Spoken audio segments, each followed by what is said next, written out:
Better to know the why than the what when it comes to sports betting. Hey everyone, it's Phi Farley, and I'm going to do a quick segment on where I get my data from.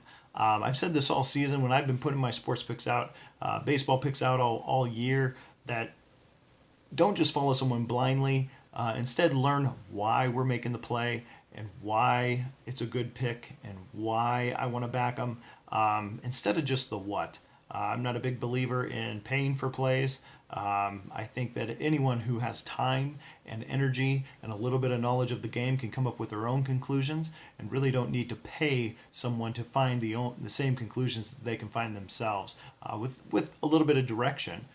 So I wanted to address that real quick. I've been asked that question several times, so I threw up a video. I didn't have time to put this in my picks yesterday, so I wanted to separate this and just make my own video on the side to address that question. So I'm going to cut over to this video that I put in yesterday so I can address and answer that question for you. I'll be back at the end of it. I also wanted to address a question that came on yesterday. Someone asked, where do you get your data from? What do you use? I want to make a quick point on something because one, you can get a Google search can get you baseball data. You know, there's obviously some named resources out there that can get you basic data that you want to look into as you look into games.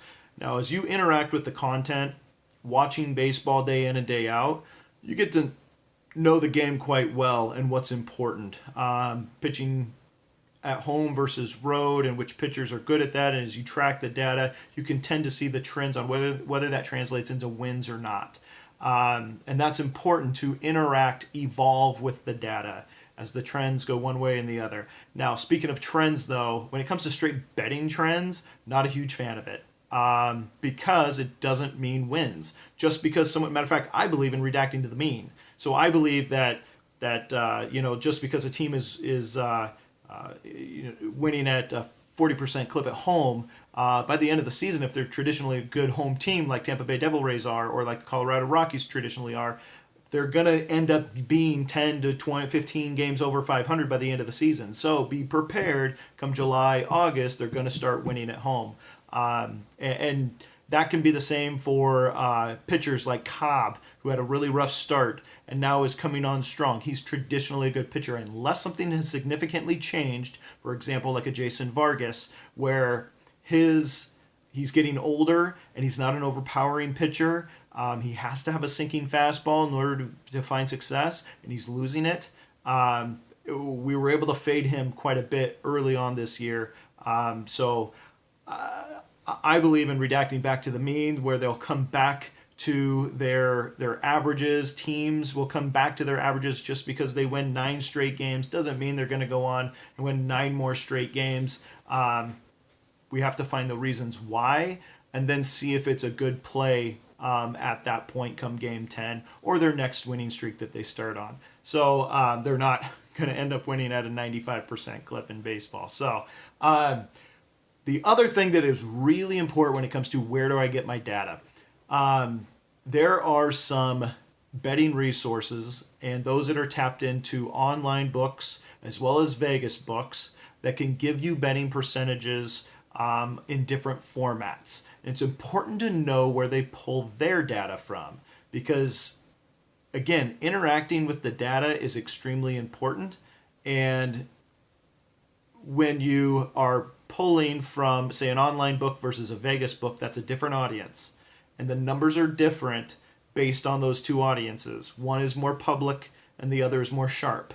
So you will even have different lines on those books, Vegas versus offshore.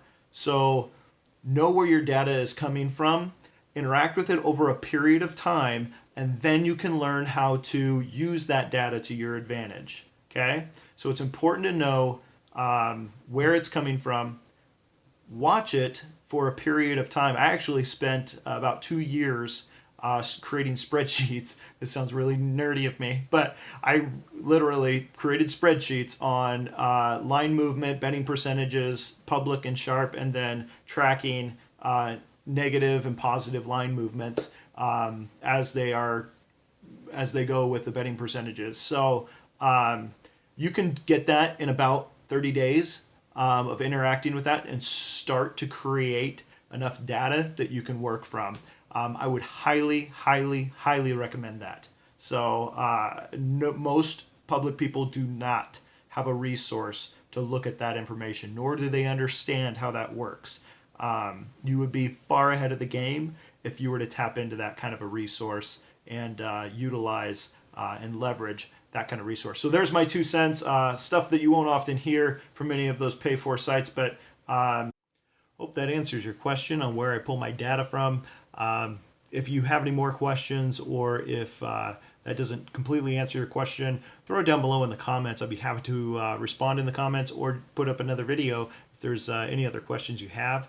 I'm trying to share throughout the whole season what I do so that other people can become winners as well. And share my picks as I'm doing it all season long.